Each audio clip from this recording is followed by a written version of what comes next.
संतोष देशमुख हत्या प्रकरणातल्या सर्व आरोपींना शिक्षा होणारच, गुंडगिरी खपून घेणार नाही, बीडमधल्या कार्यक्रमातून मुख्यमंत्री फडणवीसांनी सुनावलं.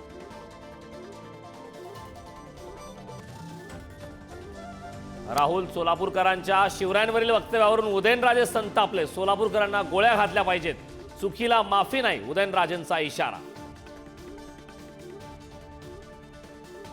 संजीवराजे आणि रघुनाथराजे नाईक निंबाळकरांच्या सातारा आणि पुण्यातील घरांवर आयकर विभागाचे छापे. निवडणुकीत राष्ट्रवादीचे काम केले म्हणून कारवाई केली का, रोहित पवारांचा सवाल.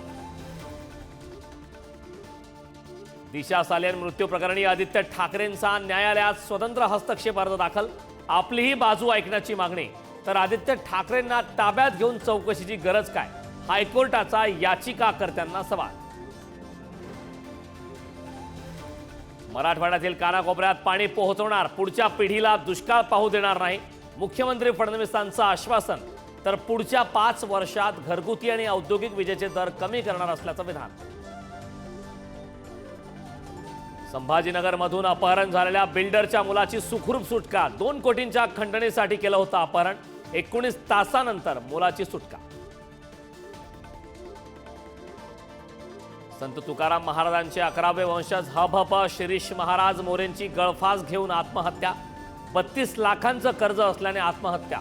देहू गावावर कोसळला दुःखाचा डोंगर. पुण्यात तोडफोडीचं सत्र. बिबेवाडी परिसरात 50 गाड्यांची तोडफोड. तोडफोड करणाऱ्या आरोपींची पोलिसांनी काढली धिंड. दिल्ली विधानसभेसाठी संध्याकाळी 5 वाजेपर्यंत 57.70% मतदान. राष्ट्रपती द्रौपदी मुर्मू, JP नड्डा, सोनिया गांधी, केजरीवालांनीही बजावला मतदानाचा हक्क. रानडुकराची शिकार करता करता वाघ आणि रानडुक्कर विहिरीत पडले. रात्रभर शिकारी आणि शिकार विहिरीत एकत्र.